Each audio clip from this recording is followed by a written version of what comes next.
Hi, I'm Brenna. I'm an occupational therapist at St Nicholas Hospice Care.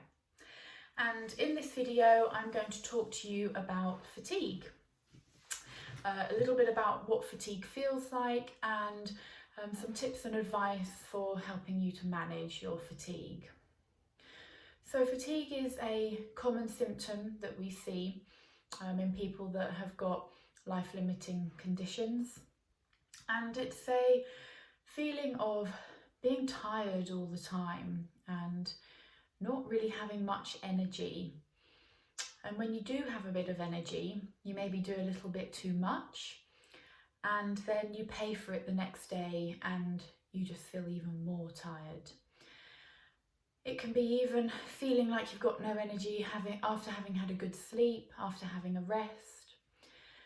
And also, we tend to find that people don't have the energy, so they stop doing activities, which then can make you feel even more tired. So you get into a bit of a vicious cycle, which is called activity cycling. And when you do have that energy, like I just mentioned, and you do a bit more, you tend to overdo it, and that's called the boom bust. So you boom one day, you've got lots of energy, the next day you have the bust because you've used up all of your energy reserves. So with managing fatigue, we talk about something called energy conservation, which means that you follow some different rules and techniques to help preserve your energy for the things that are important to you and that you want and need to be able to do. You could think of it a bit like your energy pot as a bank account or a battery, and it's important to keep your energy levels topped up. And there are 5 different rules that you can follow called the 5 P's, and this can help with conserving your energy.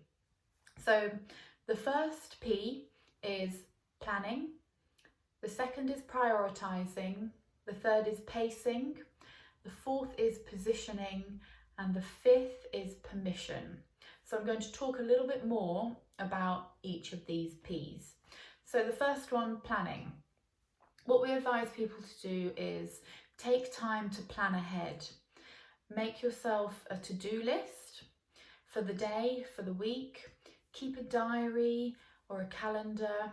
Sometimes people even keep a little weekly planner or log, and you can stick it up on your fridge or in your cupboard to help to keep you focused on what your plan is. The second one, prioritizing. Thinking about what's most important to you, what do you need to get done, and what can be left for the next day or left for the afternoon. And then the next P is pacing. So it's okay not to rush. It's okay not to hurry activities. It's okay to just have a rest if you feel that you need to. Allow yourself to do this. The fourth one, positioning. So people find that you use a lot of your energy up if you're standing to do an activity. So getting into a position such as sitting can just preserve your energy that little bit more. So doing less in standing, doing more in sitting. So it could be sitting down to have a shower, sitting down to do your ironing, sitting down to chop your vegetables up when you're preparing your evening meal. And then the fifth P is permission. It's okay to do things a bit differently. Give yourself permission to do things differently. And it's okay to ask other people for help as well. And it's also okay to say no to something. So it's really important to just be kind to yourself and follow these principles of the 5 P's to give yourself more funds in your energy pot to do the things that are important to you, that you need to do and you want to do.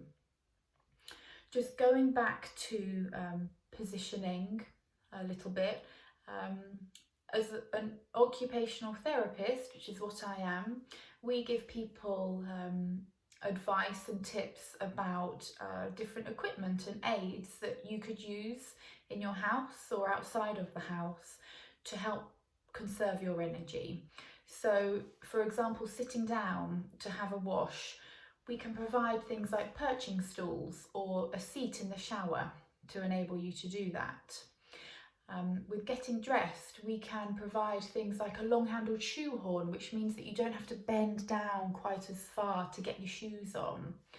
So there's lots of different aids available and equipment available that we can provide and give advice on to help you with managing your fatigue. If you would like any more advice or tips, then please speak to your healthcare professional at the hospice. And we hope that you've found these helpful.